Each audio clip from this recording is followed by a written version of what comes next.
بسم اللہ الرحمن الرحیم۔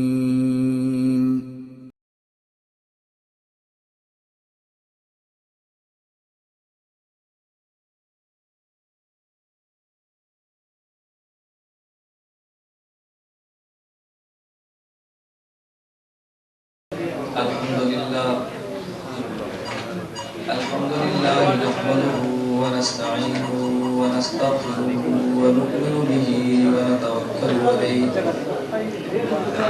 ونعوذ باللہ من شرور انفسنا ومن سیئات اعمالنا من يهده الله فلا مضل له ومن يضلل فلا هادي له ونشهد أن لا إله إلا الله وحده لا شريك له ونشهد أن سيدنا ومولانا محمدا عبده ورسوله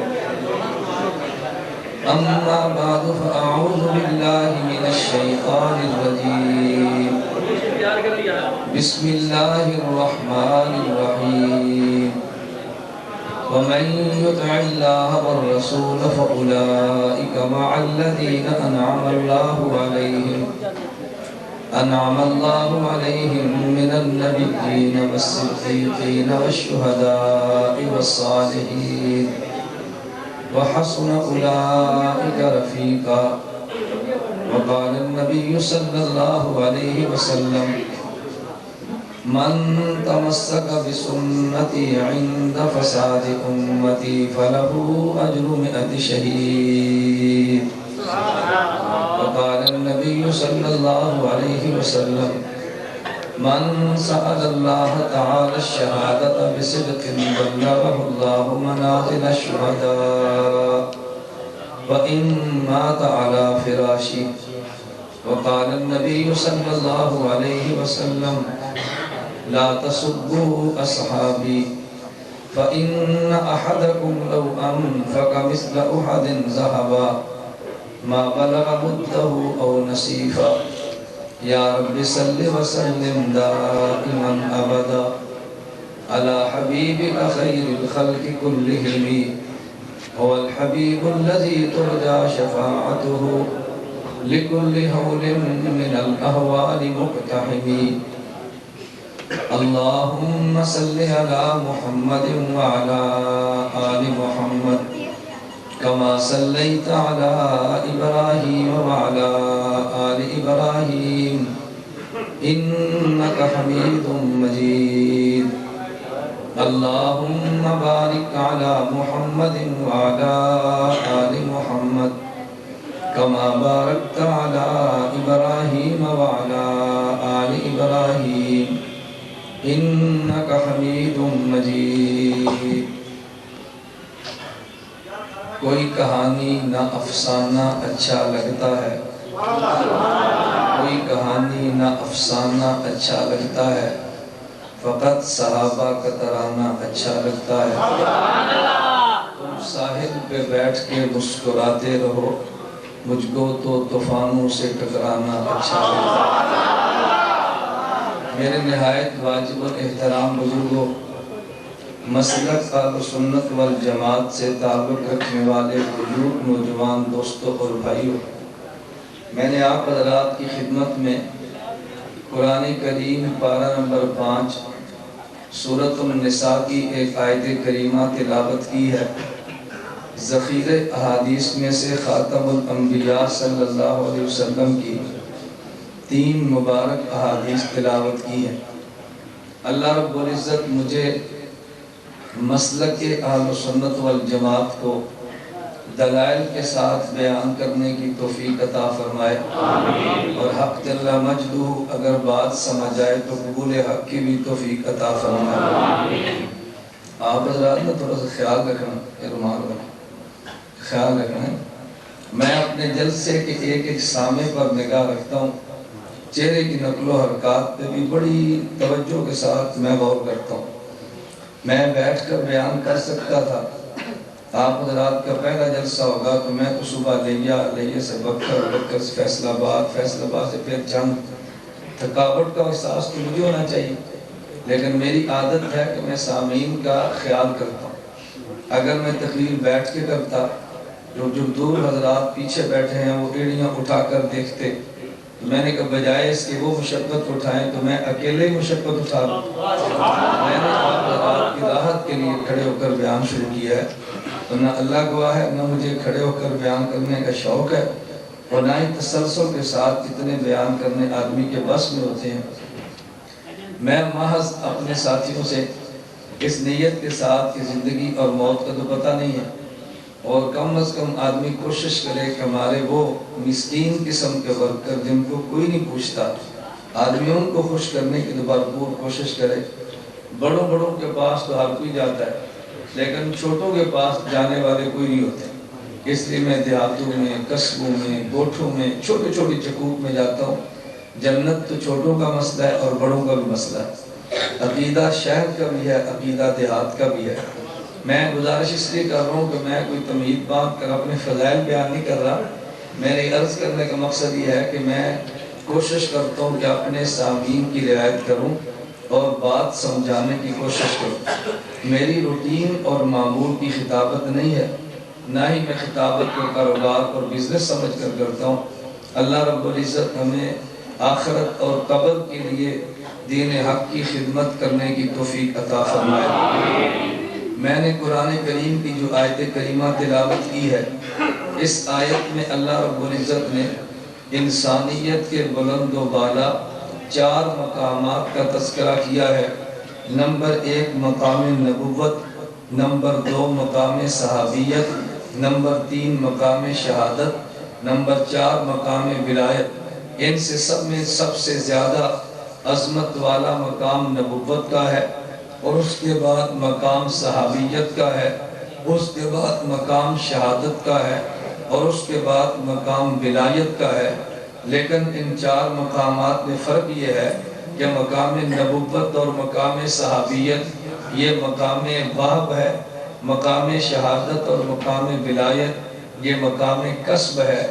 وہب اور کسب کا معنی یہ ہے کہ بعض مقامات اللہ نے وہ پیدا کیے ہیں کہ جن کو آدمی محنت سے حاصل کر سکتا ہے، اور بعض مقامات خالق نے وہ بنائے ہیں کہ جن کو آدمی محنت سے حاصل نہیں کر سکتا، محض اللہ کی عطا ہی سے ملتے ہیں۔ اگر اللہ عطا فرما دے تو مل جاتے ہیں، اللہ عطا نہ فرمائے تو نہیں ملتے۔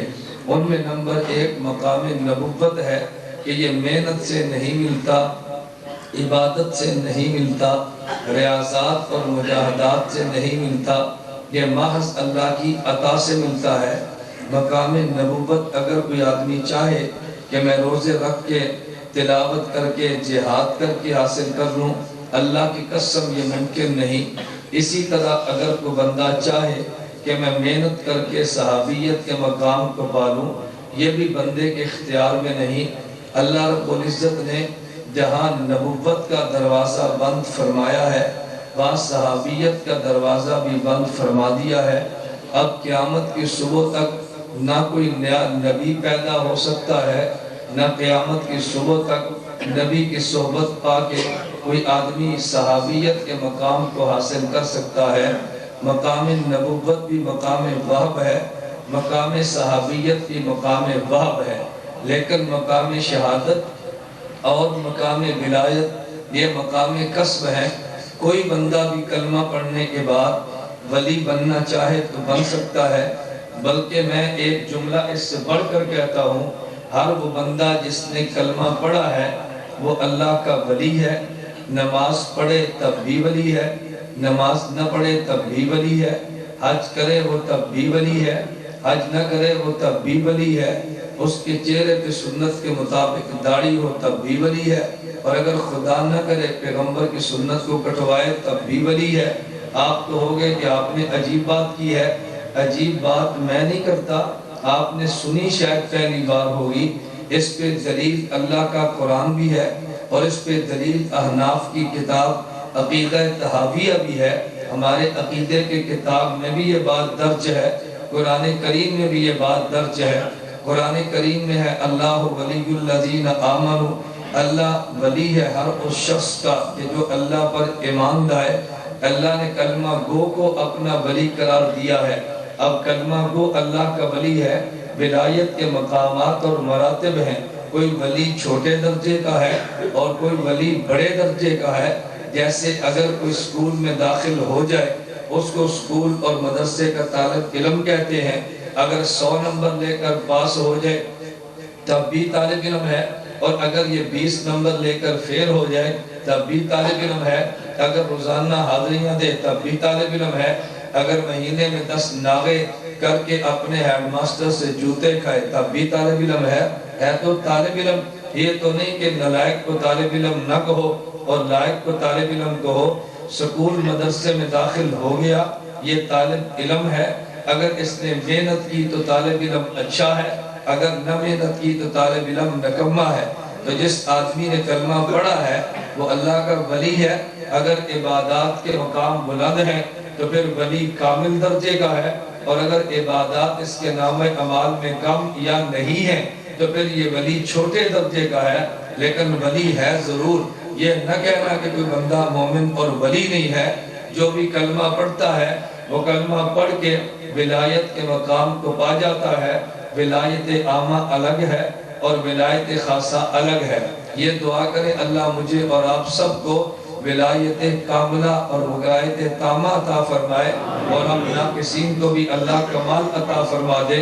تو ہر بندہ کلمہ پڑھ کے اللہ کا ولی بن سکتا ہے، اور کلمہ پڑھنے کے بعد ہر بندہ مقام شہادت کو پا سکتا ہے۔ آپ کے ذہن میں سوال آیا ہوگا، اگر نہیں آیا تو سوال آنا چاہیے۔ میں سوال بھی اٹھاتا ہوں، سوال کا جواب بھی دیتا ہوں۔ آپ کے ذہن میں یہ بات آئے گی کہ مولانا آپ نے کہا ہر بندہ شہادت کا مقام پا سکتا ہے، اس بات کو ہم نہیں مانتے۔ میں کہتا ہوں نہ ماننے کی وجہ کیا ہے؟ کتنے ہم نے مجاہد دیکھے ہیں، 15 مرتبہ محاذ پہ گئے ہیں، 20 مرتبہ جہاد پہ گئے ہیں، لیکن وہ تو شہید نہیں ہوئے۔ اگر ہر بندہ شہادت حاصل کر سکتا تو یہ پھر شہید نہ ہو جاتے۔ ہم نے تاریخ میں دیکھا ہے، ممکن ہے چھوٹی موٹی مثال میں بھی رد کر دوں، لیکن اگر آپ تاریخ کی سب سے بہترین مثال دیں گے، حضرت ابو بکر صدیق رضی اللہ عنہ نبوت کے ہر غزوے کے ساتھی ہیں۔ حضرت خالد بن ولید رضی اللہ عنہ کلمہ پڑھنے کے بعد جب صحابی بنے ہیں تو ہر محاذ کے جرنیل ہیں۔ اگر 200 سے زیادہ جنگیں لڑی ہیں، بدن کر حصے کو زخمی کرایا ہے، لیکن خالد بن ولید تو شہید نہیں ہوئے۔ ہم کیسے تمہاری بات مان لیں کہ ہر آدمی شہادت کو حاصل کر سکتا ہے؟ میں نے کہا بات میری نہ مانو، بات نبی کریم صلی اللہ علیہ وسلم کی مانو، لیکن سمجھو گے تو بات تب مانو گے، اگر نہیں سمجھتا تو بات کو مانے گا بھی نہیں۔ نبی کریم صلی اللہ علیہ وسلم نے فرمایا من سأل اللہ تعالی الشہادت بصدق بلغہ اللہ منازل الشہداء وإن مات علی فراشہ، جو آدمی صدق دل سے شہادت کو مانگتا ہے، اگر اس کی بستر پر موت آئے تب بھی اللہ اس کو مقام شہادت عطا فرما دیتے ہیں۔ کیوں؟ صدق دل سے مانگنا تیرے اور میرے بس میں تھا، اور میدان جہاد میں کٹوانا یہ میرے اور تیرے بس میں نہیں تھا۔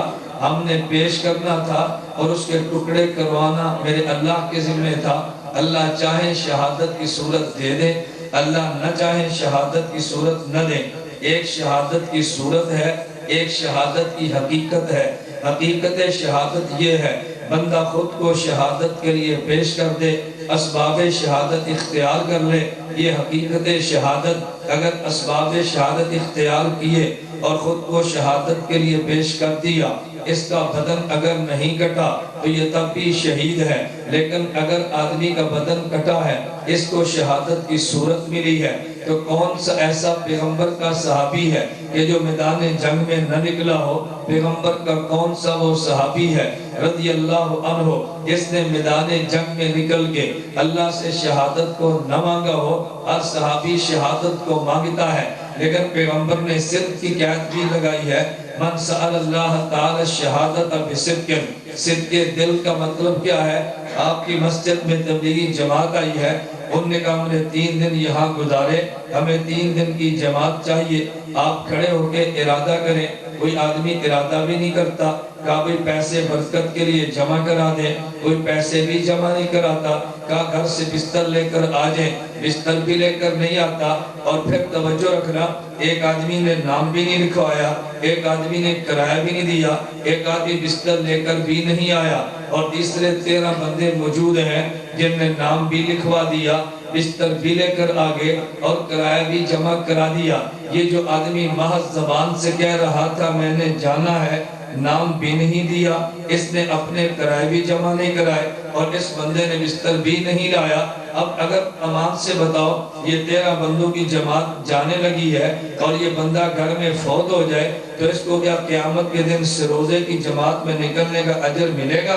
کبھی نہیں ملے گا۔ لیکن ان 13 بندوں میں سے جو نام بھی لکھوا چکے ہیں، بستر بھی لا چکے ہیں، کرایہ جمع کرا چکے ہیں، اگر ان میں سے کوئی بندہ گھر جائے اور گھر جا کر کے یہ فوت ہو جائے، اب 13 بندوں کی نہیں 12 بندوں کی جماعت گئی ہے، لیکن جب قیامت کے دن آئیں گے ان 12 کو بھی سرودے کا اجر ملے گا، اور وہ جو 13واں گھر میں فوت ہوا اس کو بھی سرودے کا اجر کیوں؟ اس لیے اس نے صدقے دل سے مانگا ہے، اسباب اختیار کر پھر خود کو اللہ کے حوالے کر دے۔ میں ایک بات ضمناً کہتا ہوں، ایک انشاءاللہ کا معنی شریعت کا ہے اور ایک انشاءاللہ کا معنی میرا اور تیرا ہے۔ شریعت نے انشاءاللہ کا معنی کیا بیان کیا ہے؟ اپنا نام بھی لکھوا دے تو تیار ہو کر بھی آ جا، اللہ چاہیں گے تو لے جائیں گے، اللہ نہیں چاہیں گے تو نہیں لے جائیں گے، اسباب جمع کر خود کو اللہ کے حوالے کر دے، یہ معنی انشاءاللہ کا ہے۔ لیکن ہمارے یہاں انشاءاللہ کا معنی کہ نام بھی نہیں لکھوائیں گے اور خود بھی نہیں آئیں گے، کرایہ بھی جمع نہیں کرائیں گے، تو جانا ہے کہا جی انشاءاللہ۔ بھئی تو نام بھی نہیں لکھواتا، تو بستر بھی نہیں لاتا، تو کرایہ بھی جمع نہیں کراتا، پھر انشاءاللہ کا معنی گیا۔ اب انشاءاللہ کا معنی یہ ہوگا کہ میں تو پوری کوشش کروں گا نہ جاؤں، اگر اللہ پھر بھی لے جائے تو اللہ کو کوئی روک تو نہیں نہ سکتا۔ اب ہمارے انشاءاللہ کا معنی یہ ہے، شریعت کا انشاءاللہ کا معنی یہ نہیں ہے۔ ہم اسباب جمع کیے بغیر کہتے ہیں میں نے یہ کام کرنا ہے، یہ انشاءاللہ کا مذاق ہے۔ اسباب جمع کر کے کہہ دے اللہ نے چاہا تو ہوگا، یہ انشاءاللہ کی حقیقت ہے۔ ابراہیم علیہ السلام نے فرمایا اے بیٹے اسماعیل میں نے خواب میں دیکھا ہے میں تجھے ذبح کر رہا ہوں، تو بیٹے نے کہا ابا جی جیسے رب نے حکم دیا افعل ما تؤمر۔ حضرت ابراہیم علیہ السلام نے جب بیٹے کو لٹایا ہے تو بیٹے نے اپنے باپ سے کیا کہا؟ ستجدنی انشاءاللہ من الصابرین۔ لیٹنا میرا کام ہے، چھری چلانا آپ کا کام ہے، صبر دینا میرے اللہ کا کام ہے۔ لیکن یہ نہیں آدمی لیٹنے کے لیے بھی تیار نہ ہو، چھری چلوانے کے لیے بھی تیار نہ ہو، اور پھر بھی کہے جی ستجدنی انشاءاللہ۔ نہیں، اسباب اختیار کرنے کے بعد ستجدنی کہنا یہ شریعت کی منشا ہے۔ تو انشاءاللہ کا معنی ایک وہ جو شریعت بیان کرے، اور انشاءاللہ کا ایک معنی وہ جو میں اور آپ بیان کریں۔ ہمارے بیان کردہ معنی کا نام شریعت نہیں ہے، شریعت کے بیان کردہ معنی کا نام شریعت ہے۔ من سأل اللہ تعالی شہادتا بصدق بلغہ اللہ منازل الشہداء وَإِن مَاتَ عَلَى فِرَاشِهِ۔ اب تم ایمان کے ساتھ بتاؤ ہر کلمہ گو مومن جہاد میں جانے کا ارادہ کر سکتا ہے یا نہیں؟ میدان جہاد میں جا سکتا ہے یا نہیں؟ اپنے مال کو پیش کر سکتا ہے یا نہیں؟ آگے اللہ چاہے گا بدن کٹوا دے گا، اللہ نہیں چاہے گا بندے کا بدن نہیں کٹوائے گا۔ اگر بدن کٹ جائے شہادت کی صورت بھی ملی ہے، حقیقت بھی ملی ہے، لیکن اگر بدن نہیں کٹا یہ گھر پہ فوت بھی ہو جائے شہادت کی صورت تو نہیں ملی، لیکن شہادت کی حقیقت تو مل گئی ہے نا۔ اگر یہ تیرے ذہن میں نقطہ آ جائے ایک بہت بڑا اعتراض تیرا حل ہوگا جس پر شاید تو نے کبھی توجہ نہیں کی۔ مجھے ایک نوجوان کہنے لگا کہ مولانا ہم نے شہادت کے فضائل علماء سے بڑے سنے ہیں، ہم تو یہ سنتے ہیں آدمی اگر شہید ہو جائے بغیر حساب کے جنت میں جاتا ہے، بڑی جلدی جنت میں جاتا ہے، خون کا قطرہ زمین پر بعد میں گرتا ہے، اس کے سارے گناہ پہلے معاف ہوتے ہیں۔ لیکن ایک ہم نے حدیث پڑھی ہے جو ہمارے موقف کی تائید نہیں کرتی۔ میں نے کہا بھئی کون سی حدیث ہے؟ کہتے ہیں نبی پاک صلی اللہ علیہ وسلم کی موجودگی میں دو بندے اکٹھے آئے، ان نے کلمہ پڑھا اور مسلمان ہو گئے، اور وہ دونوں نبی پاک کی خدمت میں رہے۔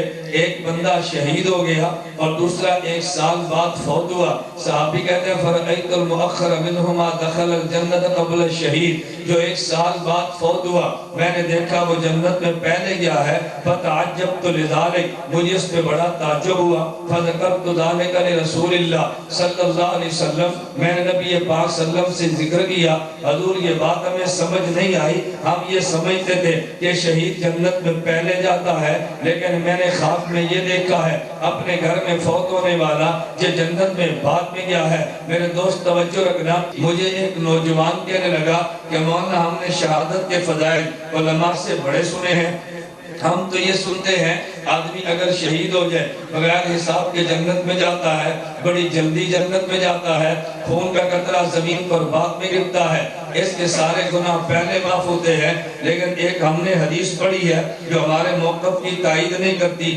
میں نے کہا بھئی کون سی حدیث ہے؟ کہتے ہیں نبی پاک صلی اللہ علیہ وسلم کی موجودگی میں 2 بندے اکٹھے آئے, ان نے کلمہ پڑھا اور مسلمان ہو گئے, اور وہ دونوں نبی پاک کی خدمت میں رہے. ایک بندہ شہید ہو گیا اور دوسرا 1 سال بعد فوت ہوا. صحابی کہتے ہیں فرأیت المؤخر منہما دخل الجنت قبل الشہید. جو 1 سال بعد فوت ہوا میں نے دیکھا وہ جنت میں پہلے گیا ہے. فتعجبت لذلك, مجھے اس پہ بڑا تعجب ہوا. فذکرت ذلك لرسول اللہ صلی اللہ علیہ وسلم, میں نے نبی پاک صلی اللہ علیہ وسلم سے ذکر کیا. حضور یہ بات ہمیں سمجھ نہیں آئی, ہم یہ سمجھتے تھے کہ شہید جنت میں پہلے جاتا ہے, لیکن میں نے خواب میں یہ دیکھا ہے اپنے گھر میں فوت ہونے والا جو جنت میں بعد میں گیا ہے. میرے دوست توجہ رکھنا, صحابی کے جملے پہ غور کرنا. کہتا فتعجبت لذلك, مجھے تعجب ہوا ہے. صحابی کا تعجب کرنا اس بات کی دلیل ہے کہ ان کا ذہن یہ تھا کہ شہید جنت میں پہلے جاتا ہے. صحابہ کا مسئلہ مسلم تھا, اگر یہ صحابہ کا مسئلہ طے شدہ نہ ہوتا اس میں صحابی کبھی تعجب نہ کرتا. میں سمجھانے کے لیے ایک مثال لیتا ہوں. صحیح مسلم میں حدیث موجود ہے, نبی کریم صلی اللہ علیہ وسلم کا ارشاد حضرت ابو ہریرہ رضی اللہ عنہ نے نقل کیا. اللہ کے پیغمبر صلی اللہ علیہ وسلم فرماتے ہیں کہ جو آدمی سورۃ الفاتحہ نماز میں نہ پڑھے, اللہ کے پیغمبر نے فرمایا فَيَا خِدَاجٌ خِدَاجٌ خِدَاجٌ غَيْرُ التَّمَامِ, اس آدمی کی نماز نامکمل ہے, نامکمل ہے, نماز نامکمل ہے. اب حضرت ابو ہریرہ رضی اللہ عنہ نے جب یہ بات فرمائی اگر آدمی فاتحہ نہ پڑھے نماز نامکمل ہے, ایک صحابی تابعی کہنے لگے, انہوں نے کہا یا ابا ہریرہ انا نکون وراء الامام, ہم کبھی کبھی امام کے پیچھے بھی ہوتے ہیں. اب توجہ رکھنا, جب حضرت ابو ہریرہ نے فرمایا کہ جو آدمی فاتحہ نہ پڑھے اس کی نماز نہیں ہوتی, تو بندے نے سوال کیا کیا, ہم کبھی امام کے پیچھے ہوتے ہیں. اس کا معنی ان کا ذہن یہ تھا امام کے پیچھے فاتحہ نہیں پڑھنی چاہیے, تبھی تو یہ کہا نا ہم امام کے پیچھے ہوتے ہیں, ورنہ کہنے کی ضرورت ہی کیا تھی. میں سمجھانے کے لیے مثال دیتا ہوں. ابھی میں بیان سے فارغ ہوا, آپ پوچھے جی مولانا کہاں جانا ہے, میں کہتا ہوں میں نے سرگودا جانا ہے. ایک آدمی کہتا ہے جی ہمارا آدمی بھی ساتھ بٹھا لے, میں کہتا ہوں میرے ساتھ گھر والے ہیں, میں کہتا ہوں میرے ساتھ. اب میں کیا بتانا چاہتا ہوں, اگر گھر والے ساتھ ہو تو پھر نامحرم کو گاڑی میں نہیں بٹھایا جاتا, یہی بتانا چاہتا ہوں نا. لیکن میں نے یہ تو نہیں کہا میں نہیں بٹھاتا, میں نے کہا جی میرے ساتھ گھر والے ہیں. اس کا معنی گھر والے ساتھ ہو تو دوسرا بندہ گاڑی میں بٹھایا نہیں جاتا. میں نے عذر بیان کیا ہے نا, میں مثال دے کر کہتا ہوں. مثال کے طور پہ اب اگر یہ عصر کے بعد کا وقت ہو تو میں آپ سے پوچھوں جو مسئلہ میں نے بیان کیا یہ مسئلہ آپ کو سمجھ آ گیا ہے؟ آپ کہتے ہیں جی سمجھ آ گیا. میں کہتا ہوں چلو سمجھ آ گیا تو 2 رکعت شکرانے کے نفل پڑھ لو. آپ کہتے ہیں جی مولانا اب تو زوال کا وقت ہے. آپ کیا کہتے ہیں اب کون سا وقت ہے؟ تو آپ کیا بتانا چاہتے ہیں کہ زوال کے وقت میں نفل؟ حضرت ابو ہریرہ نے فرمایا رضی اللہ عنہ جو فاتحہ نہ پڑھے نماز اس کی ناقص ہوتی ہے. تو تابعین نے کیا کہا, ہم امام کے پیچھے ہوتے ہیں, یعنی ان کا ذہن یہ تھا امام کے پیچھے فاتحہ نہیں پڑھی جاتی. حضرت ابو ہریرہ نے فرمایا اقرا بہا فی نفسک, میں نے کب کہا کہ جب امام کے پیچھے ہو تو پڑھا کرو؟ میں نے تو یہی کہا کہ جب اکیلے ہو تو پڑھا کرو. میں نے یہ تو نہیں کہا کہ امام کے پیچھے ہو تو فاتحہ پڑھا کرو. میں نے یہ کہا اقرا بہا فی نفسک کہ جب تو اکیلا ہو تو پھر فاتحہ, توجہ ہے نا, کہ جب اکیلا ہو تو فاتحہ کر لیا کر. تو میں نے امام کی تو بات ہی نہیں کی. اب میں کہہ رہا تھا توجہ رکھنا, جب صحابی نے کہا خواب دیکھی کہ میں نے دیکھا شہید جنت میں بعد میں گیا ہے اور 1 سال بعد فوت ہونے والا جنت میں پہلے گیا ہے, صحابی کہتے ہیں فتعجب, تو مجھے تعجب ہوا. تعجب ہونا اس بات کی دلیل ہے کہ یہ بات صحابہ کیا مسلم تھی کہ جو آدمی فوت ہو جائے وہ جنت میں بعد میں جاتا ہے اور جو شہید ہو جائے وہ جنت میں پہلے جاتا ہے۔ ذرا دلیل کا جواب سمجھنا، میں نے اس کے لیے پہلے تمہید باندھی تھی۔ اب نبی پاک صلی اللہ علیہ وسلم نے کیا فرمایا؟ الیس وقد صام، کیا اس نے رمضان کے روزے نہیں رکھے؟ کیا اس نے 1 سال کی نمازیں نہیں پڑھی؟ صحابی نے کہا حضور نمازیں بھی پڑھی ہیں، رمضان کے روزے بھی رکھے ہیں، تو فرمایا جنت میں پہلے تو جائے گا۔ اب جس آدمی نے شہادت کو نہیں سمجھا وہ کہنے لگا جی دیکھو میدان جنگ میں شہید ہونے والا یہ جنت میں بعد میں جاتا ہے، نماز اور روزہ رکھنے والا یہ جنت میں پہلے جاتا ہے، اگر تم شہید ہو جاؤ گے تو پہلے جنت میں تم نہیں جاؤ گے، میں 10 سال تک زندہ رہ کے نمازیں پڑھتا رہا تو میں جنت میں بعد میں جاؤں گا۔ میں نے کہا میرا دوست تو نے توجہ نہیں کی، نبی پاک صلی اللہ علیہ وسلم نے فرمایا جو صدقے دل سے شہادت کو مانگتا ہے اللہ اس کو شہادت کا مقام عطا، توجہ رکھنا، اللہ اس کو شہادت کا مقام عطا فرما دیتے ہیں۔ اب جو صحابی 1 سال پہلے شہید ہوا شہادت تو وہ بھی مانگتا تھا نا، اور جو 1 سال بعد فوت ہوا وہ شہادت نہیں مانگتا تھا، وہ میدان جنگ میں نہیں جاتا تھا۔ یہ دونوں میدان جنگ کے غازی تھے، دونوں میدان جنگ کے مجاہد تھے، دونوں شہادت کو مانگتے تھے۔ فرق کیا ہوا؟ ایک کو شہادت کی صورت ملی ہے اور دوسرے کو شہادت کی صورت، توجہ، ایک کو شہادت کی صورت ملی ہے اور دوسرے کو شہادت کی صورت، لیکن شہادت کی حقیقت تو دونوں کو ملی ہے نا۔ جو صدقے دل سے شہادت مانگے اللہ اس کو شہادت کا مقام دیتے ہیں۔ اب شہادت کی حقیقت پہلے کو بھی ملی ہے اور شہادت کی حقیقت دوسرے کو بھی ملی ہے، اب دونوں شہادت کے مقام پر فائز ہیں، گھر میں فوت ہونے والا بھی اور میدان جنگ میں کٹ جانے والا بھی۔ اب تم مجھے بتاؤ اگر آپ کے شہر کے 2 نوجوان شہید ہوں، ان میں سے ایک تہجد پڑھتا ہو اور ایک تہجد نہ پڑھتا ہو، تو جہاں شہادت اور تہجد جمع ہو جائیں تو جنت میں کون پہلے جائے گا؟ جہاں شہادت بھی ہے اور تہجد بھی ہے، وہاں صرف شہادت ہے ساتھ تہجد نہیں۔ ایک آدمی کے پاس شہادت بھی ہو اور 1 لاکھ روپے کی سخاوت بھی ہو، اور ایک کے پاس شہادت تو ہو مگر 1 لاکھ کی سخاوت نہ ہو، آگے کون بڑھے گا؟ جہاں شہادت بھی ہے اور 1 لاکھ کی سخاوت بھی ہے۔ ایک آدمی کے پاس شہادت ہے اور دوسرے کے پاس شہادت بھی ہے اور روزانہ 1000 مرتبہ اللہ اللہ کہنے کا ذکر بھی ہے، اب آگے کون بڑھے گا؟ جہاں شہادت بھی ہے اور اللہ اللہ کا ذکر بھی ہے۔ تو میرے پیغمبر کی دونوں حدیث سے ملاؤ گے تو نتیجہ نکلے گا نا۔ ایک آدمی جو پہلے گیا وہ بھی شہید ہے، بلغہ اللہ منازل الشہداء، اور جو بعد میں گیا ہے وہ بھی شہید ہے، بلغہ اللہ منازل الشہداء وَإِن مَاتَ عَلَى فِرَاشِهِ۔ دونوں کو مقام شہادت ملا ہے، لیکن ایک کو مقام شہادت کے ساتھ رمضان کے روزے بھی ملے ہیں، شہادت کے ساتھ 1 سال کی نمازیں بھی ملی ہیں، تو شہادت دونوں کو ملی ہے، لیکن ایک کے پاس اضافی روزے اور نمازیں بھی ہیں، لہذا جنت میں تو پہلے اس نے جانا تھا نا۔ اور ہمیں اعتراض کہاں سے ہوتا ہے؟ ہم سمجھتے ہیں اعوذ باللہ شاید صحابہ ہماری طرح تھے کہ جو جہاد میں جاتا ہے وہ تو جاتا ہے اور جو نہیں جاتا وہ صرف نمازیں پڑھتا ہے۔ صحابہ میں ہر بندہ نمازی بھی تھا اور ہر بندہ مجاہد بھی تھا، صحابہ میں ہر بندہ مبلغ بھی تھا اور ہر بندہ مجاہد بھی تھا۔ ان کی زندگی کجا اور تیری اور میری زندگی کجا؟ میرے دوست جو غلط فہمیاں پیدا نہ کیا کر، توجہ رکھنا۔ ایک اور آدمی کہنے لگا میں منظر شہادت پہ بات کر رہا ہوں، اللہ کے نبی صلی اللہ علیہ وسلم نے فرمایا کہ فمن تمسک بسنتی عند فساد امتی فلہ اجر 100 شہید۔ جو آدمی میری ایک مردہ سنت کو زندہ کرے گا اللہ اس کو 100 شہید کا، یہ مسائل سمجھنا، جو آدمی ایک میری مردہ سنت کو زندہ کرے گا اللہ اس کو 100 شہید کا اجر عطا کریں گے۔ اچھا بھائی اگر میں میدان میں جا کے شہید ہوتا ہوں تو 1 شہید دا 2 ایک ہوا نا، اور یہاں پر اگر لوگ داڑھی نہیں رکھتے، کوئی بندہ داڑھی کو زندہ رکھ کے سنت کو زندہ کر دے تو کتنے شہیدوں کا اجر؟ 100 کا۔ نکاح شریعت کے مطابق نہیں ہے، اگر کوئی شریعت کے مطابق نکاح کر لے تو پھر کتنے شہیدوں کا اجر؟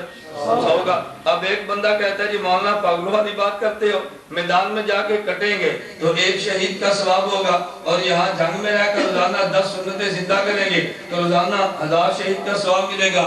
ہمیں 1 شہید کی بات نہ کرو، ہمیں 1000 شہید کا ثواب کمانے دو۔ لوگ کہتے ہیں دلیل تو بڑی زبردست ہے، تو یہ بیوقوف ہے جو میدان میں نکل کے شہادت لیتے ہیں۔ تو لوگوں کے ذہن میں سوال آتا ہے نا. میں نے کہا نہیں میرے دوست، پیغمبر کی احادیث کو سمجھو، رسول اکرم صلی اللہ علیہ وسلم کے الفاظ پہ غور کرو، الفاظ نبوت کو شرح اپنی مت دو. میرے پیغمبر صلی اللہ علیہ وسلم نے فرمایا من تمسک بسنتی ان فساد امتی فلہ اجر 100 شہید. جو آدمی ایک مردہ سنت کو زندہ کرتا ہے اللہ کو 100 شہید کا اجر دیتا ہے. ارے ایک اجر ہے اور ایک مقام ہے. ایک مقام الگ چیز ہے، اجر الگ چیز ہے. میں آج کی زبان میں بات کہنا چاہتا ہوں، مقام کو پروٹوکول کہتے ہیں اور اجر کو مزدوری اور تنخواہ کہتے ہیں. ارے تنخواہ الگ ہے اور پروٹوکول الگ ہے. اگر آدمی کے پروٹوکول کو دیکھو تو بات اور ہے، اگر اجرت اور تنخواہ کو دیکھو تو بات اور ہے. تیرے پنجاب کا وزیر اعلیٰ، آپ اس کی تنخواہ کو دیکھ لے، 1.5 لاکھ سے زیادہ نہیں ہے، لیکن تیرے جنگ میں ایک فیکٹری ہے، اس فیکٹری کے جی ایم کو دیکھ لے تو جنرل منیجر کی تنخواہ 2 لاکھ سے کم نہیں ہے. تو میرے دوست بات تو عجیب ہے کہ پنجاب کا وزیر اعلیٰ وہ تنخواہ 1.5 لاکھ سے زیادہ نہیں لیتا اور فیکٹری کا جی ایم 2 لاکھ سے کم نہیں لیتا. تنخواہ جی ایم کی زیادہ ہے اور وزیر اعلیٰ کی کم ہے، لیکن میں دعوے کے ساتھ کہتا ہوں تو سارے پنجاب کے جی ایم ملا لے. ارے جی ایم کو چھوڑ دے، فیکٹریوں کے مالکان کو دیکھ لے جن کی ڈیلی 10 لاکھ کی آمدن ہوگی. تو ایک طرف وزیر اعلیٰ کی تنخواہ ہے، ایک طرف فیکٹری کے مالک کی 10 لاکھ یومیہ آمدن ہے.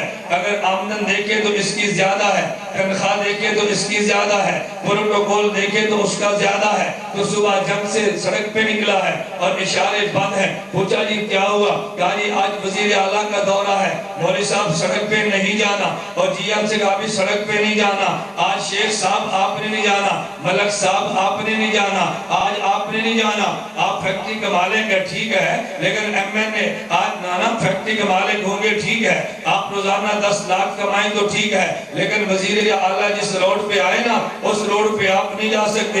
آپ پوچھو کیوں یار؟ تنخواہ میری زیادہ، سڑک پہ میں نہیں جا سکتا. تو مالک کہے گا جناب تنخواہ الگ بات ہے، پروٹوکول الگ بات ہے. پاکستان کے تو پنجاب کے 1000 جی ایم ملا لے، ایک وزیر اعلیٰ کے پروٹوکول کے برابر بھی نہیں ہے. پروٹوکول کا مسئلہ الگ ہے، ارے اجر اور مزدوری کا مسئلہ الگ ہے. جہاں شہادت کے اجر کی بات ہے یہ بات الگ ہے، جہاں شہادت کے پروٹوکول کی بات ہے یہ بات الگ ہے. حدیث پیغمبر میں موجود ہے، نبی پاک صلی اللہ علیہ وسلم نے فرمایا ہے، حدیث کا مطالعہ کر کے دیکھ لے، فرمایا قیامت کے دن جب میری امت کا شہید آئے گا، اگر راستے میں ابراہیم خلیل اللہ کے نبی بھی ہوں گے تو فرشتہ کہے گا حضرت آپ راستہ ذرا چھوڑ دے. فرمایا کیوں؟ آخری نبی کی امت کا شہید آ رہا ہے. میرے دوست شہید کے پروٹوکول کی بات ہے.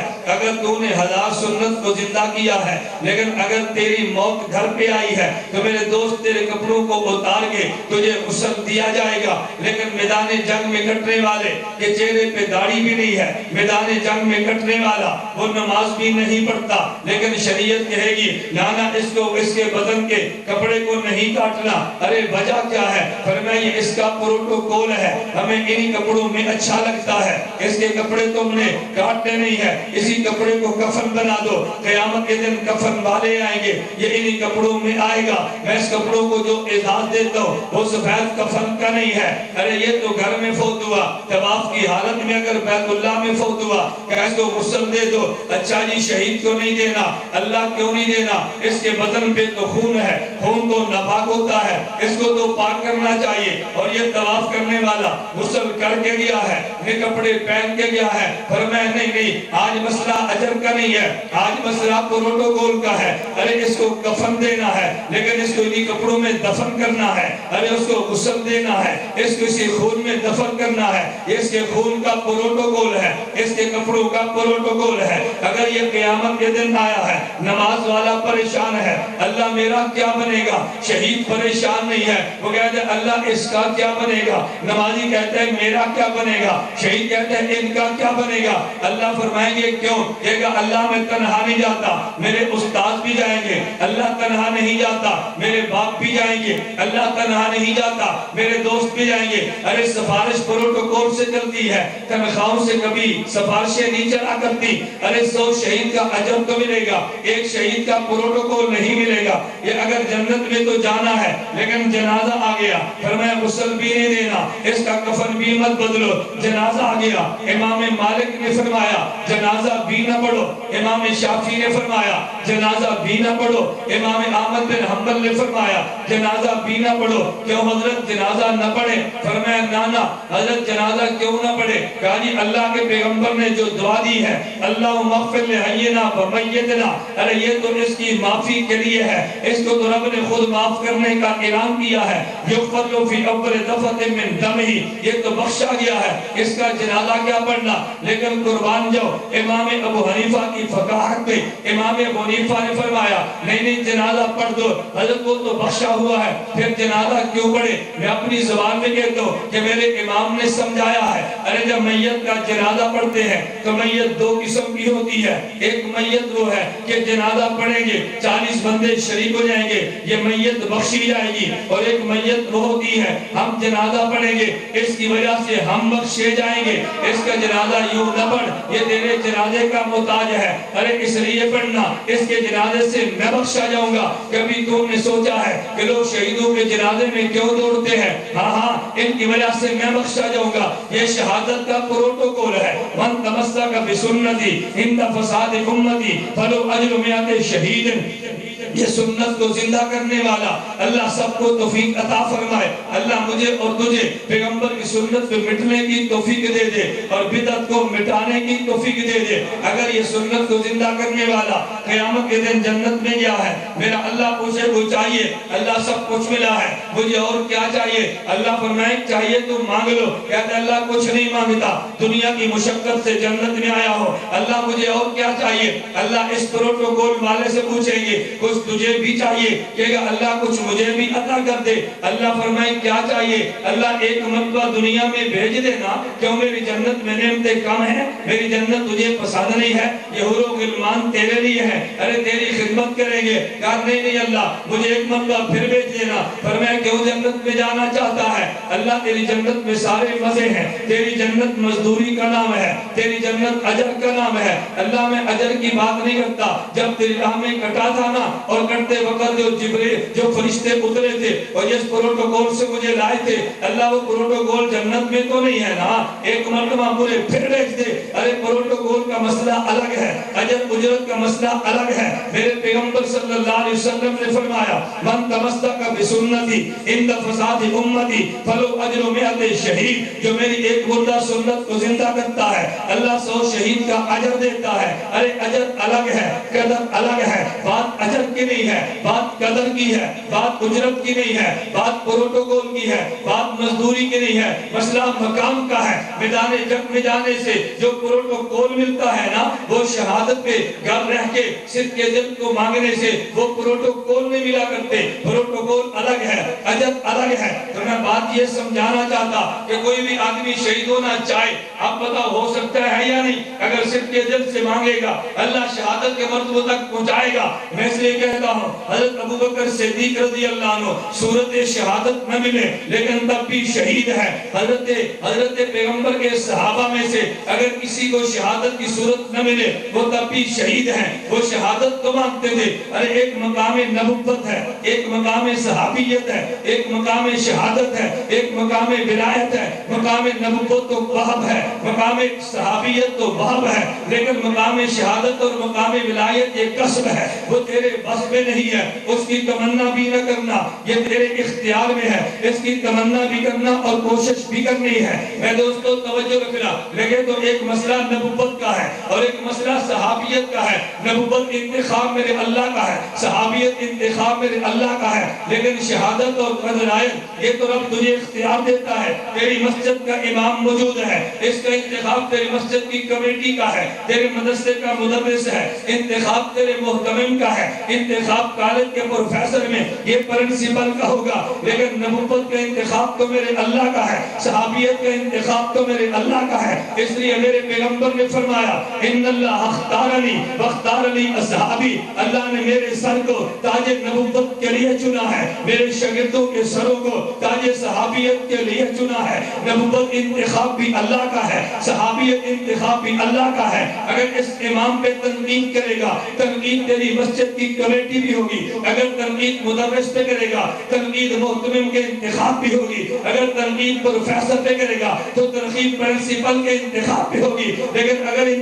تنقید نبوت پہ کرے گا تو تنقید انتخاب خداوندی پہ ہے۔ اگر تنقید صحابہ پہ کرے گا، تنقید انتخاب خداوندی پہ ہے۔ اگر ان تنقید کرنی ہے میرے دوست بندے پہ کر لینا، خدا پہ انتخاب پہ کبھی تنقید نہ کرنا۔ نبوت مقام انتخاب خداوندی کا نام ہے، صحابیت مقام انتخاب خداوندی کا نام ہے۔ میں اگلی بات کہتا ہوں، جس طرح نبوت عمل سے نہیں ملتی، صحابیت بھی عمل سے نہیں بنتی۔ اس میں میں دلیل دینا چاہتا ہوں۔ تو نے حدیث کو کئی بار سنا ہوگا، لیکن تو نے خطیب سے سنا ہوگا، اپنے مسلک کے وکیل سے بھی سننا۔ میرے پیغمبر نے فرمایا لا تسبوا اصحابی فإن أحدكم لو أنفق مثل أحد ذهب ما بلغ مده أو نصيفه۔ فرمایا میرے صحابہ کو کبھی نازیبہ جملہ نہ کہنا۔ تسبوا کا معنی یہ گالی دینا نہیں ہے۔ عربی زبان میں گالی کے لیے لفظ شتم آتا ہے، عربی زبان میں نازیبہ جملے کے لیے لفظ سبون آتا ہے۔ میرے پیغمبر نے یہ نہیں فرمایا لا تشتموا اصحابی، میرے صحابہ کو گالیاں نہ دینا۔ ارے گالی تو بلا وجہ کافر کو دینا بھی جائز نہیں ہے، گالی تو بلا وجہ فاسق کو دینا بھی جائز نہیں ہے، گالی تو بلا وجہ دشمن کو دینا بھی جائز نہیں ہے۔ صحابی کو گالی دینے کا معنی ہی کیا ہوا؟ میرے پیغمبر نے فرمایا لا تسبوا اصحابی، ان کو نازیبہ جملے نہ کہنا، ان کے بارے میں نازیبہ خیال نہ لینا۔ حضور کیا مانا؟ فرمایا توجہ رکھنا، میرے پیغمبر نے یہ نہیں کہا صحابی کو برا نہ کہنا۔ ہاں ارے ایک مسئلہ ہے کافر کا، ایک مسئلہ ہے مبتدع کا، ایک مسئلہ ہے مومن کا۔ کوئی آئے گا وہ صحابہ پہ الزام لگائے گا، کوئی آئے گا صحابہ پہ اعتراض کرے گا، فرمایا لا تسبوا، اعتراض بھی نہیں کرنا، انتخاب خداوندی ہے۔ لیکن ممکن ہے کوئی مومن ہی کہہ دے اور یہ ہم اعتراض تو نہیں کرتے، ہم الزام تو نہیں لگاتے، ہم تو صحابہ کو ماننے والے ہیں، لیکن ہم ایک بات کہنا چاہتے ہیں۔ میں نے کہا بھئی تو بات کیا کہنا چاہتا ہے؟ ممکن ہے کوئی مومن کہہ دے اچھا یہ بتاؤ فلاں صحابی قرآن کا حافظ تھا، میں نے کہا جی نہیں، کہتے میرا باپ تو حافظ تھا۔ اچھا تو پھر کیا ہوا؟ کہتے دیکھو وہ حافظ نہیں تھا، میرا والد قرآن کا حافظ ہے، صحابی کی اولاد حافظ نہیں ہے، میرے باپ کے 10 بیٹے 10 قرآن کے حافظ ہیں۔ اس صحابی نے حج کتنے کیے تھے؟ میں نے کہا بھئی ایک کیا ہے، کہتے میرے ابو نے 50 کیے ہیں۔ صحابی نے عمرے کتنے کیے تھے؟ میں نے کہا بھئی 2 کیے ہیں، کہتے ہیں میرے باپ نے تو 100 کیے ہیں۔ اب کسی کے دل میں خیال نہ آئے کہ میرے باپ نے حج اتنے کیے، میرے باپ نے عمرے اتنے کیے، میرا باپ قرآن کا حافظ ہے، 10 بیٹے قرآن کے حافظ ہیں، تو تمہارے ذہن میں یہ خیال نہ آئے کہ یہ عمل کی وجہ سے صحابی سے آگے بڑھ جائے گا۔ فرمایا لا تسبوا اصحابی، اے ایمان والو تم بھی میرے صحابہ کے بارے میں نازیبہ جملہ بھی نہ کہنا، نازیبہ خیال بھی نہ کہنا۔ ارے وجہ کیا ہے؟ فرمایا تم حفظ کرو گے تو ایک قرآن کر لو گے، کتنی مرتبہ پڑھ لو گے؟ 10,000 مرتبہ پڑھ لو گے۔ تم نمازیں پڑھو گے تو کتنی پڑھو گے؟ ارے صدقے دو گے تو کتنی دو گے؟ ارے قرآن کا پڑھنا تو آسان ہے کیونکہ وہ اللہ نے بھیجا ہے، نماز کا پڑھنا تو آسان ہے، اس پہ لگتا جو کچھ نہیں ہے۔ ارے روزہ رکھنا بھی آسان ہے، اس پہ تو کچھ بچ جاتا ہے، لیکن مشکل مسئلہ تو خرچ کرنا تھا نا۔ ارے خرچ کرنے میں چاندی بھی نہیں ہے، خرچ کرنے میں مال بھی نہیں ہے، خرچ کرنے میں جانور بھی نہیں ہے۔ ارے دنیا میں سب سے زیادہ قیمتی مال تو سونا ہے، سونا ایک ذرہ بھی کوئی نہیں دیتا۔ اگر مال موجود ہو تو لوگ زکات بھی نہیں دیتے۔ عورت کے پاس زیور موجود ہو، عورت زیور پہ مرتی ہے، اگر اصلی نہ ہو تو نقلی زیور بناتی ہے۔ تمہارے سب سے قیمت تو سونا ہی ہے نا، تم کتنے سونا خرچ کر لو گے؟ اللہ کتنا خرچ کرے؟ فرمایا تم 1 من لگا دو گے، یہ تو کوئی خرچ نہیں کرتا۔ تم 10 من صدقہ کرو گے، یہ تو کوئی نہیں کرتا۔ اچھا تم کتنا کر سکتے ہو؟ اس دور میں مدینہ منورہ میں سب سے بڑی مثال اوت پہاڑ کی تھی، کیونکہ قرب و جوار میں بلندی اوت پہاڑ کی تھی۔ تو میرے پیغمبر نے فرمایا ارے چاندی تو کم قیمت ہے، جو تو کم قیمت ہے، باقی اعمال تو آسان ہے، ارے مشکل تو خرچ ہے، خرچ میں بھی سونا یہ سب سے مشکل ہے۔ تو اوت پہاڑ کے برابر سونا کتنا بڑا عمل ہے۔ فرمایا توجہ رکھنا، اگر تم اوت پہاڑ کے برابر سونا بھی خرچ کر لو نا، اور میرا صحابی ایک مٹھی جو دے دے، آدھی مٹھی جو دے دے، یہ تمہارے اوت پہاڑ کے برابر کا سونا، یہ میرے صحابی کی مٹھی جو کے برابر بھی نہیں ہے۔ ارے تو نے قرآن پڑھا تو کیا ہوا، تیرے باپ حافظ ہے تو کیا ہوا، 50 حج کیے تو کیا ہوا، ارے تیرے باپ سے عمرے کرے تو کیا ہوا۔ میرے صحابی کو عمرے پہ نہ تولنا، میرے صحابی کو حج پہ نہ تولنا، میرے صحابی کو اعمال پہ نہ پرکھنا۔ ارے وجہ یہ ہے، حاجی کو عظمت حج کی وجہ سے ملتی ہے، قاری کو عظمت قرات کی وجہ سے ملتی ہے، نمازی کو عظمت نماز کی وجہ سے ملتی ہے، ارے مصدق کو عمر یہ صدقے کی وجہ سے ملتی ہے، مبلغ کو تبلیغ کی وجہ سے ملتی ہے، مجاہد کو جہاد کی وجہ سے ملتی ہے۔ پر میں میرے صحابہ پہ غور کرنا، میرے صحابی کو جو عظمت ملتی ہے یہ صحبت نبوت کی وجہ سے ملتی ہے۔ ارے نماز کا مقام مانا ہے مگر وہ کم ہے، روزے کا مقام مانا ہے وہ کم ہے، حج کا مقام مانا ہے وہ کم ہے، صحبت نبوت کا مقام تو رب کعبہ کی قسم ارے سے بھی زیادہ ہے۔ اگر تجھے یقین نہ ہے، اہل سنت والجماعت کا اجماعی عقیدہ یہ ہے، اس زمین پہ عظمت والی جگہ یہ مسجد ہے، آگے جا تو بیت القدس ہے، آگے جا تو حرم مکہ ہے، آگے جا تو بیت اللہ ہے، آگے جا تو اللہ کی کرسی ہے، آگے جا تو لوح محفوظ ہے، آگے جا تو عرش معلی ہے۔ لیکن کیا تیرا عقیدہ نہیں ہے میرے پیغمبر کی قبر مبارک کے مٹی کے ذرے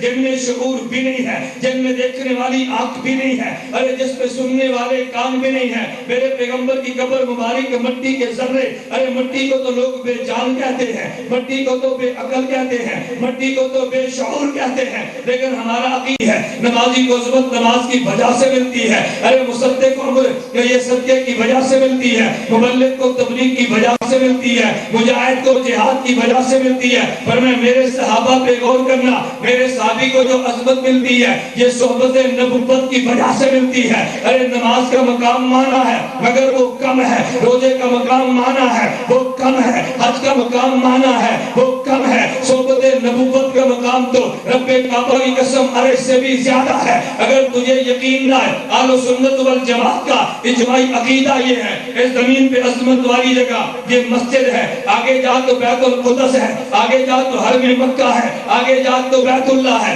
آگے جا تو اللہ کی کرسی ہے، آگے جا تو لوح محفوظ ہے، آگے جا تو عرش معلی ہے۔ لیکن کیا تیرا عقیدہ نہیں ہے میرے پیغمبر کی قبر مبارک کے مٹی کے ذرے جن میں شعور بھی نہیں ہے، جن میں دیکھنے والی آنکھ بھی نہیں ہے، ارے جس پہ سننے والے کان بھی نہیں ہے، میرے پیغمبر کی قبر مبارک کے مٹی کے ذرے، ارے مٹی کو تو لوگ بے جان کہتے ہیں، مٹی کو تو بے عقل کہتے ہیں، مٹی کو تو بے شعور کہتے ہیں، لیکن ہمارا عقیدہ یہ ہے کہ مٹی کے قبر مبارک کے ذرے جو پیغمبر کے چار وجود کے ساتھ ملے ہیں، مسجد نبی سے بھی اعلیٰ ہے، مسجد قدس سے بھی اعلیٰ ہے، ارے بیت اللہ سے بھی اعلیٰ ہے۔ وہ مسجد نبی میں پیغمبر کی قبر کے مٹی کے ذرے جو پیغمبر کے وجود سے ملے ہیں وہ لوح محفوظ سے بھی اعلیٰ ہے، اللہ کی کرسی سے بھی اعلیٰ ہے، عرش وہ اللہ سے بھی اعلیٰ ہے۔ پھر میرے جنگ کے سنی تو بتانا، ارے قبر کے مٹی کے ذرے جن میں شعور بھی نہیں ہے وہ لاشعور ہو کے اللہ کے عرش سے اعلیٰ ہے۔ صدیق تو شعور والا ہے، ارے عمر تو عقل والا ہے،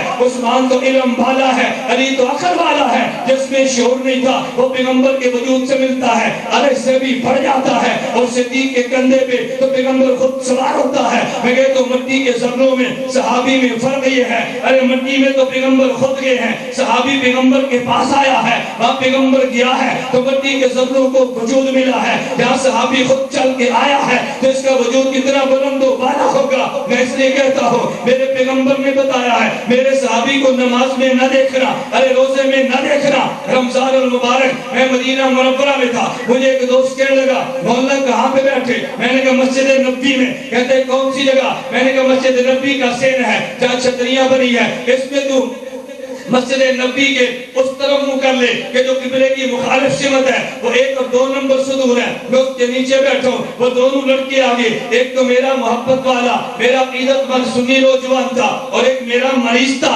جہاں پہ ڈاکٹر جائے تو مریض آیا کرتے ہیں کبھی دوائی لینے کے لیے اور کبھی شرارت کرنے کے لیے۔ وہ میرا مریض کہنے لگا یہاں کیوں بیٹھے؟ میں نے کہا میری وجہ میری مرضی۔ کہتا ہے وجہ بتا دو نا۔ میں نے کہا نہیں بیٹا میں تجھے بتاتا نہیں ہوں، میں کہتا ہوں وجہ دکھا دو نا۔ ارے بتانا اور ہے دکھانا اور ہے، کیا مانا؟ میں نے کہا اٹھا اوپر نگاہ، جہاں پہ سطور ختم ہوتا ہے ڈانٹ شروع ہوتی ہے، یہ آگے کیا لکھے؟ کہتے جی نعمان بن ثابت۔ میں نے کہا یہاں کیا لکھے؟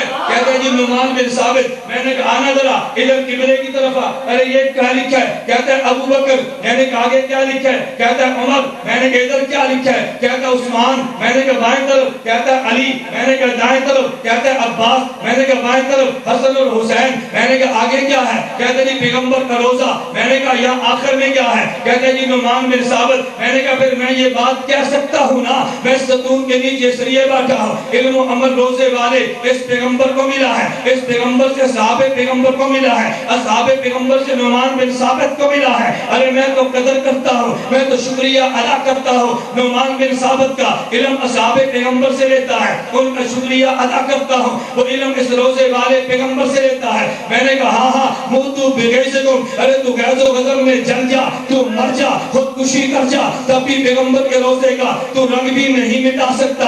اصحاب پیغمبر کے نام چمکتے رہیں گے، ان کی چمک کو تو کھرچ نہیں سکتا۔ میرا نعمان بن ثابت بھی دھمکتا رہے گا، اس کو تو نہیں بدل سکتا۔ مدینے میں آج پیغمبر کا روزہ ہے، اصحاب پیغمبر کا صبح ہے، نعمان بن ثابت بھی چمکتا ہے۔ پھر میں کہتا ہوں نا، میں نعمان بن ثابت سے صحابہ تک پہنچا ہوں، ارے صحابہ سے پیغمبر تک پہنچا ہوں، اس لیے پیغمبر میری منزل کا نام ہے، ابو حنیفہ میرے راستے کا نام ہے۔ میں کہتا ہوں ہم نے ابو حنیفہ کو راستہ مان کے پیغمبر کو منزل مانا ہے۔ وہ میرا مریض کہنے لگا، کہتے حضرت یہ بات تو سمجھ آئی، میں نے کہا تو مان بھی تو لینا، اگر مانے گا تو اگلی بات چلے گی۔ میں آج بھی جنگ میں کہتا ہوں، اگر کوئی غیر مقلد مانے جنا ہو، اگر کوئی انگریز کا ایجنٹ موجود ہو، ارے جس مولوی کو تو نے مانا ہے، اس مولوی کا نام مسجد نبی کی لیٹرین پر بھی موجود نہیں ہے، اور جس کو امام میں نے مانا ہے، اس کا پیغمبر کے روزے کے سامنے مسجد نبی پہ ستون پہ نام موجود ہے، تو بتا میں تیرے ملا کو مانوں یا اپنے نعمان بن ثابت کو مان دوں؟ وہ آج بھی پیغمبر کے روزے کے سامنے ہے، قیامت کو بھی نبوت کے روزے کوثر پہ ہوگا۔ وہ مجھے پھر کہنے لگا، مجھے یہ تو بتاؤ نا، یہ پیغمبر کا روزہ،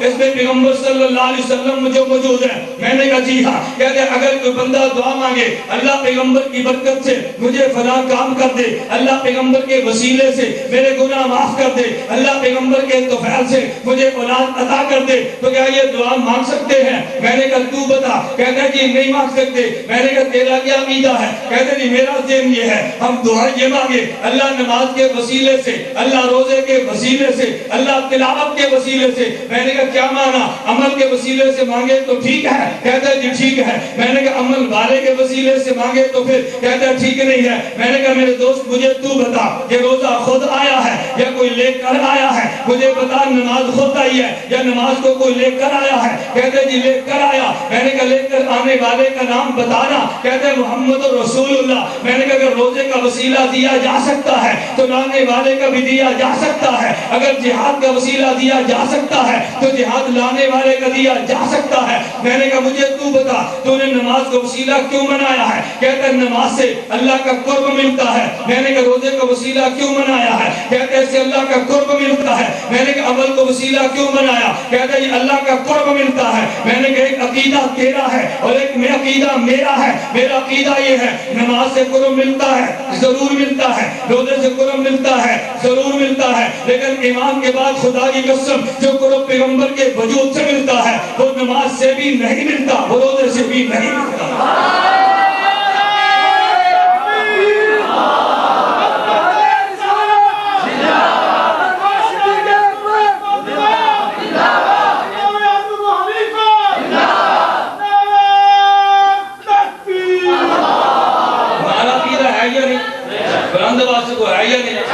نماز سے قرب ملتا ہے لیکن کجا نماز کہاں پیغمبر کا وجود، ارے کہاں روزہ کہاں پیغمبر کا وجود، کہاں تلاوت کہاں پیغمبر کا صلی اللہ علیہ وسلم وجود۔ میں نے کہا میرے دوست ان سے قرب تو ملتا ہے لیکن جو وجود پیغمبر کے وجود سے قرب ملتا ہے وہ نماز اور روزے میں نہیں ہے۔ میں نے یوں بات نہیں سنائی، میں اپنی دلیل دے کر تجھے بات سمجھانے لگا ہوں۔ میرے پیغمبر نے فرمایا لا تسبوا اصحابی، ارے اپنے عمل پہ ناز کر کے میرے صحابہ کے بارے میں کبھی غلط خیال نہ لانا۔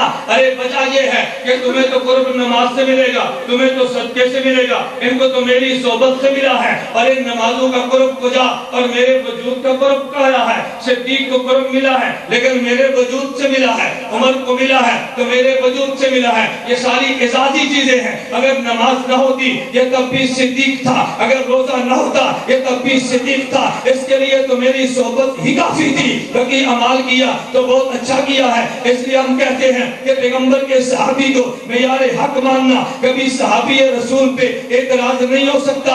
ارے وجہ یہ ہے کہ اگر تو اعتراض کرے گا یا عقیدے کی وجہ سے کرے گا یا عمل کی وجہ سے کرے گا، عقیدے کی وجہ سے بھی پیغمبر کے صحابہ پہ اعتراض نہیں ہے، ارے عمل کی وجہ سے بھی پیغمبر کے صحابہ پہ اعتراض نہیں ہے۔ لوگ پوچھتے ہیں کیوں؟ میں نے کہا وجہ یہ ہے کہ جب تو نے صحابی مانا ہے پھر عقیدے کی بنیاد پہ اعتراض نہیں ہے۔ اس کی وجہ اگر عقیدے میں خلل آ جائے وہ صحابی رہتا ہی نہیں ہے۔ جب صحابی مان لیا اب عقیدے کی وجہ سے اعتراض نہیں ہے، وہ عقیدہ اگر خلل آ گیا وہ صحابی رہتا ہی نہیں ہے، تو تو نے صحابی رکھ کے تنقید کرنی ہے۔ اگر عقیدے میں خلل آئے گا وہ تو صحابی نہیں رہا، پھر تنقید تو نے کس صحابی پہ کرنی ہے؟ عقیدے کی وجہ سے تنقید نہیں ہے، اور عمل کی وجہ سے تنقید نہ ماننا، اس کی وجہ ہم نے عمل کی وجہ سے صحابی مانا ہی نہیں ہے۔ نہیں سمجھے؟ ہم نے عمل کی وجہ سے صحابی مانا ہی نہیں ہے۔ آپ نے کہا بھی یہ بہت بڑے عالم ہے، اگر اس کو مسئلہ نہ ہے، لوگ کہتے ہیں کیسا مولوی ہے مسئلہ نہیں آتا، یہ بہت بڑا قرآن کا حافظ ہے، یہ تو سورۃ فاتحہ میں بھول جاتا ہے، یہ کیسا قرآن کا حافظ ہے۔ ارے تب ہوتا نا جب ہم ان کو قرآن کے حافظ ہونے کی وجہ سے مانتے، یہ تو تب ہوتا ہم نماز کی وجہ سے مانتے۔ ہم نے پیغمبر کے صحابہ کو مانا ہے، نماز اضافی چیز ہے، روزہ اضافی چیز ہے، ہم نے تو صحبت نبوت کی وجہ سے مانا ہے۔ عقیدے کی وجہ سے عقیدے پر اعتراض کرے گا صحابی رہتا ہی نہیں ہے، عمل کی وجہ سے اعتراض کرے گا ہم نے عمل کی وجہ سے مانا ہی نہیں ہے۔ ہم نے اس لیے کہا پیغمبر کے صحابہ معیار حق ہیں، یہ تو صحبت نبوت سے صحابی یوں چمکتا ہے کہ تو جیسے آسمان پہ ستارہ بھی ہے، آسمان پہ چاند بھی ہے۔ ارے ستارہ چمکتا چاند سے ہے، ستارے اور چاند کو الگ کرتے ستارے میں چمک نہیں ہے۔ صحابی صحبت نبوت سے چمکتا ہے، اگر نبوت کی صحبت ہٹا دے تو پھر چمک ختم ہے۔ پھر میرے دوست تو مجھے یہ بات کہنے دینا، میرے پیغمبر نے ایسی بہترین مثال دی ہے، اگر نبی آفتاب، اگر پیغمبر آفتاب ہدایت ہے تو صحابہ نجوم ہدایت ہے۔ یہ میرے پیغمبر نے مثال کیوں دی ہے؟ ارے ستارے کو جو نور ملتا ہے وہ چاند سے ملتا ہے، تو پھر میں یہ بات کہتا ہوں نا کہ میرا پیغمبر اگر چاند ہے، میرے پیغمبر کے صحابہ رضی اللہ عنہ مجمعین ستارے ہیں۔ ارے چاند اور ستارے میں فرق یہ ہے، اس بات پہ ذرا خیال کرنا۔ ہمارا عقیدہ یہ تھا ہر صحابی مومن ہے، ہمارا عقیدہ یہ تھا ہر صحابی عادل ہے، ہمارا عقیدہ یہ تھا ہر صحابی حجت ہے، ہمارا عقیدہ یہ تھا ہر صحابی محفوظ ہے۔ لیکن اگلی بات پہ بھی غور کرنا، نبی اکیلا معصوم ہے، صحابی اکیلا معصوم نہیں ہے۔ نبی اکیلا معصوم ہے، صحابی الگ الگ معصوم نہیں ہے، لیکن سارے جمع ہو جائے تو ویسے ہی معصوم ہے جیسے پیغمبر خود معصوم ہے۔ ارے وجہ یہ ہے وہ آفتاب ہدایت ہے، یہ نجوم ہدایت ہے۔ ستاروں اور چاند میں فرق یہ ہے کہ جب چاند بکھرتا ہے تو پھر ستارے بنتے ہیں، ستارے سمٹتے ہیں تو چاند بنتا ہے۔ نبوت بکھرتی ہے صحابہ بنتے ہیں، صحابی سمٹتے ہیں نبوت بنتی ہے۔ توجہ، تم چھاڑنا رہا، تم مسئلہ سمجھ۔ میں نے کہا نعرے تمہارے بس کی بات نہیں ہے، تم نے نعرے اب چھوڑ دیے، اب مسئلہ ہی سمجھے۔ نعرہ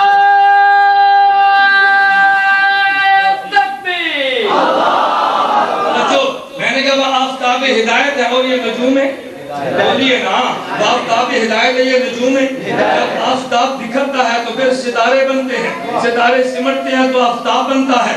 اخلاق نبوت بکھرتے ہیں تو صحابہ بنتے ہیں، اخلاق صحابہ سمٹتے ہیں تو نبوت بنتی ہے۔ تو جس طرح نبوت تنہا معصوم ہے، صحابہ جمع ہو جائے تو وہ بھی معصوم ہے۔ جس طرح نبوت کے فیصلے کا انکار یہ عصمت کے فیصلے کا انکار ہے، اگر صحابہ جمع ہو جائے تو عصمت نبوت کی طرح یہ بھی عصمت کا انکار ہے۔ تو میں تجھے دلیل دے رہا تھا، توجہ رکھنا۔ ارے ایک مسئلہ نبوت کا ہے، ایک مسئلہ اصحاب نبوت کا ہے۔ ایک کو صحبت نبوت کی وجہ سے میرے اللہ نے مقام بات عطا کیا ہے، ہم اس لیے کہتے ہیں۔ میرے دوست اس دلیل پہ غور کرنا، یہ جو ہم نے کہا ہے اگر نبوت کی توہین کرے سزائے موت دے دے، اگر پیغمبر کے صحابی کی توہین کرے سزائے عمر قید دے دے۔ لوگ پوچھتے ہیں ارے دونوں میں مناسبت کیا ہے؟ نبی پہ تم سزائے موت کہتے ہو، صحابی کی توہین پہ عمر قید کہتے ہو۔ ارے یہاں تم عمر قید کہتے ہو لیکن یہاں تم سزائے موت کیوں نہیں کہتے؟ ارے میں نے کہا وجہ یہ ہے ہم نے نبوت کی توہین پہ سزائے موت اس لیے کی ہے، ارے حیات دینے والا تو اللہ تھا،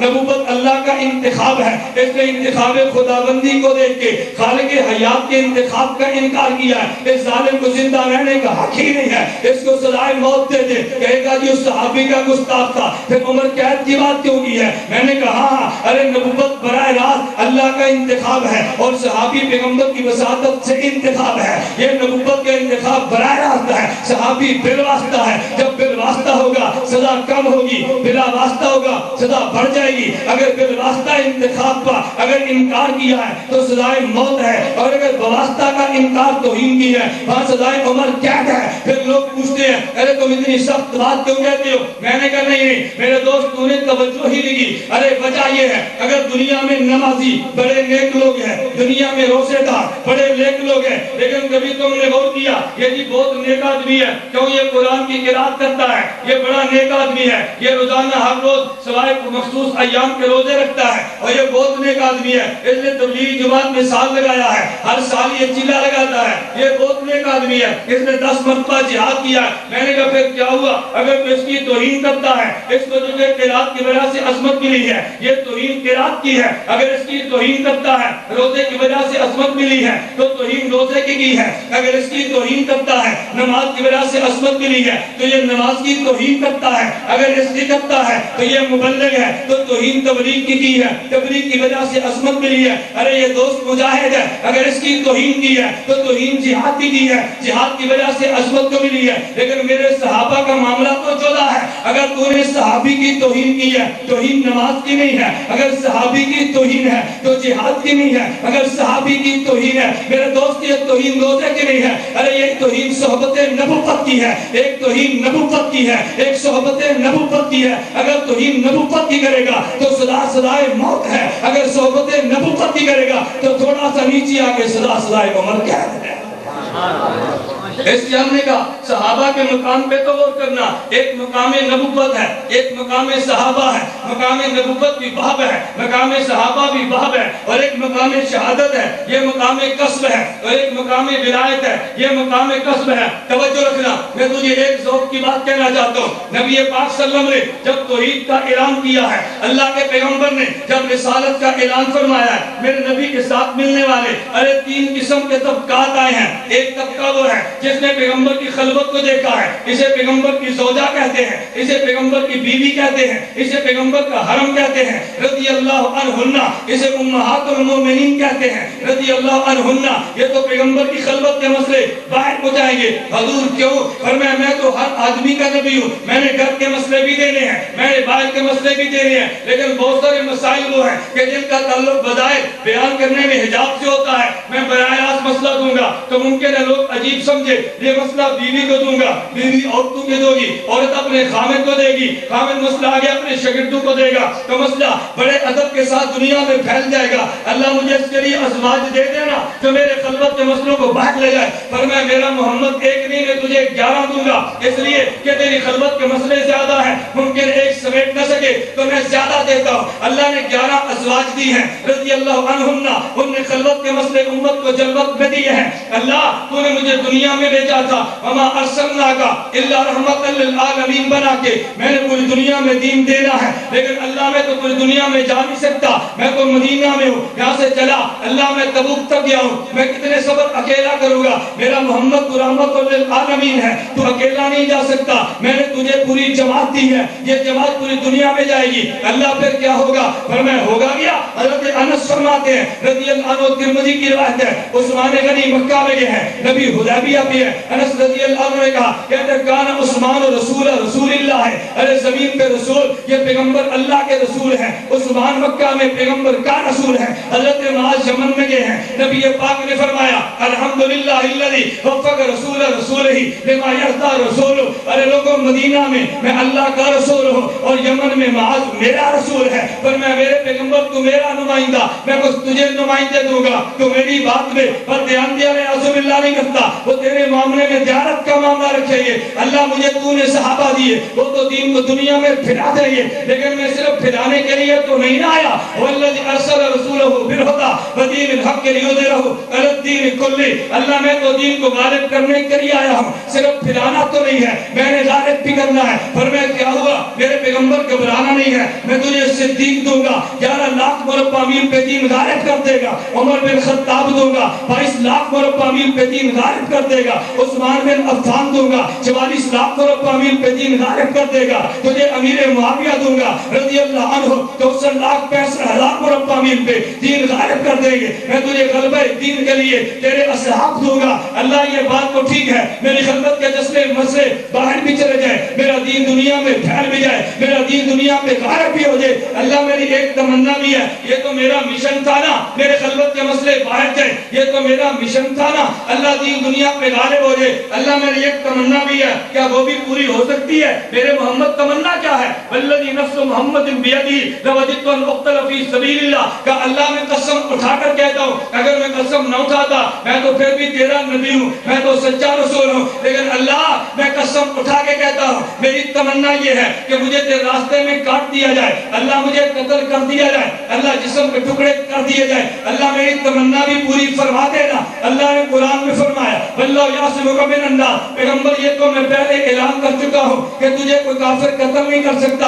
اللہ تیرا اعلان بھی ٹھیک ہے، لیکن میری تمنا بھی پوری کر دینا۔ اللہ تیرا اعلان بھی برحق ہے، لیکن میری تمنا کا کیا کرے؟ میرا جی چاہتا ہے نبوت تو نے دی ہے، مجھے شہادت بھی دے دینا۔ اللہ نے فرمایا ٹھیک ہے، میرا پیغمبر تجھے پھر یوں نہیں میں یوں دوں گا، وجہ اگر میں تجھے کٹوا دوں تو کافر کہہ دے گا ہم نے نبی کو کاٹ دیا ہے، محمد یہ تو مجھ سے گوارا نہیں ہے کہ لوگ تجھے کاٹ دیں، لیکن تیری تمنا پوری کر دوں گا۔ اللہ وہ کیسے؟ ام فضل رضی اللہ عنہ حضرت عباس کی بیوی ہیں رضی اللہ عنہ، حضرت خدیجہ الکبریٰ رضی اللہ عنہ کے بعد دوسرے نمبر پہ کلمہ پڑھنے والی پیغمبر کی صحابیہ ہیں، مدینہ منورہ میں آئی، بڑی پریشان تھی، حضور مجھے بڑا دکھ ہے۔ فرمایا ہوا کیا؟ حضور میں نے رات کو خواب دیکھی ہے۔ فرمایا خواب میں کیا دیکھا؟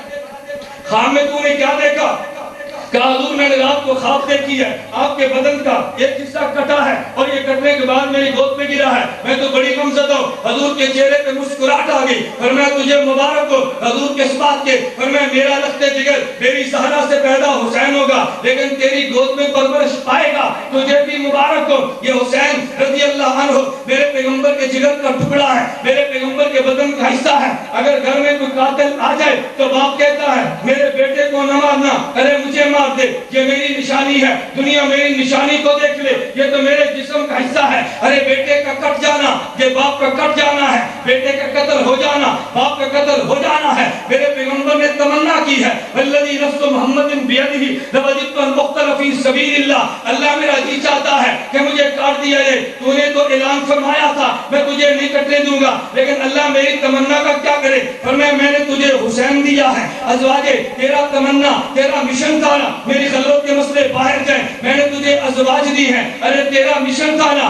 دین کو دنیا پہ غالب کر دے، میں نے تجھے اصحاب دیے ہیں، ارے تیری تمنا ہے کہ مجھے دین کے لیے کاٹ دیا جائے، میں نے اس کے لیے تجھے آل دی ہے۔ میں کہتا ہوں میرے دوستو، ایک کام ازواج پیغمبر کا ہے، ایک کام اصحاب پیغمبر کا ہے، اور ایک کام آل پیغمبر کا ہے۔ ارے ازواج پیغمبر نے خلوت کے مسئلے باہر دیے ہیں، اصحاب پیغمبر نے نبی کے دین کو غالب کیا ہے، آل پیغمبر نے خود کٹ کے پیغمبر کی تمنا کو پورا کیا ہے۔ پھر میں دوسرے لفظوں میں کہتا ہوں ایک پیغمبر کا مشن ہے، ایک پیغمبر کی تمنا ہے، ارے دنیا کو غالب کرنا یہ پیغمبر کا مشن ہے، دین کے لیے کٹ جانا یہ پیغمبر کی تمنا ہے۔ عمر بن خطاب نے یکم محرم کو اپنے خود کو کٹوا کے پیغمبر کے مشن کو پورا کیا ہے۔ حضرت عثمان رضی اللہ عنہ نے 10 محرم کو اپنا جسم کٹوا کے پیغمبر کی تمنا کو پورا کیا ہے۔ میں کہتا ہوں تیرے ذہن میں سوال آیا اگر نہ چاہیے تھا، ادھر عمر بن خطاب ہے رضی اللہ عنہ، ان کی شہادت کا دن یکم محرم ہے، ادھر حسین بن علی رضی اللہ عنہ یہ بھی شہید ہے،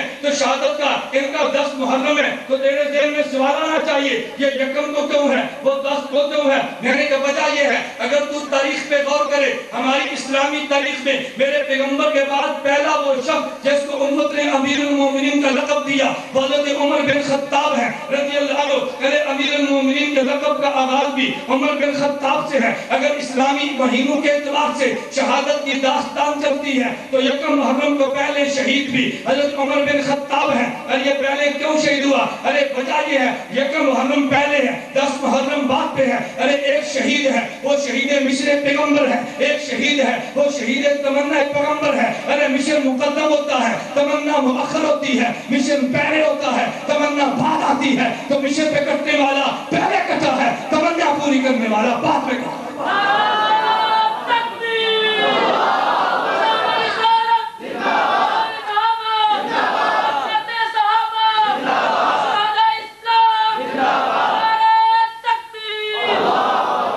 مشن اور ہے اور تمنا بولیے نا، مشن اور ہے تمنا اور ہے۔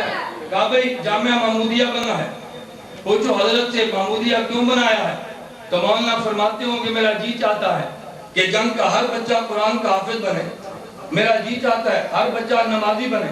مولانا دنیا سے چلے گئے، اللہ حضرت جنگی کے درجات کو بلند فرمائے، اللہ کے مشن کو دنیا میں عام کرے۔ رحیم دام برکاتم موجود ہیں، اللہ کی قسم ہمارے سر کا تاج ہے۔ میں مولانا کے منہ پہ نہیں کہتا، مدح سرائے میری عادت نہیں ہے۔ میں نے آپ سے پہلے کہا تھا کہ میں کوئی کماؤ قسم کا خطیب نہیں ہوں، میں بلا وجہ کسی کی مدح نہیں کرتا۔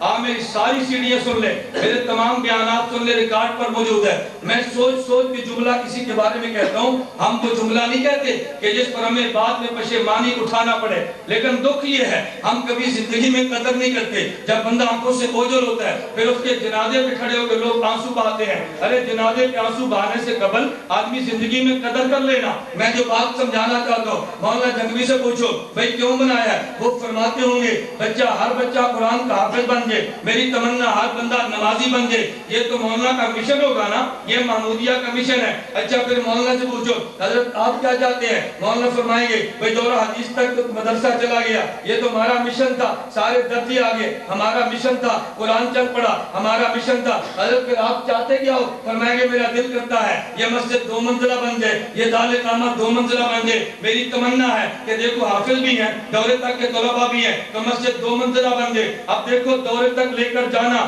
یہ تو مشن تھا نا، درسگاہوں کو بنانا یہ تو مشن تھا نا، ارے حفظ قرآن کو عام کرنا یہ تو مشن تھا، اور مسجد کو کئی منزلہ لے جانا یہ تمنا ہے۔ تو مشن مقدم ہوتا ہے، تمنا مؤخر ہوتی ہے۔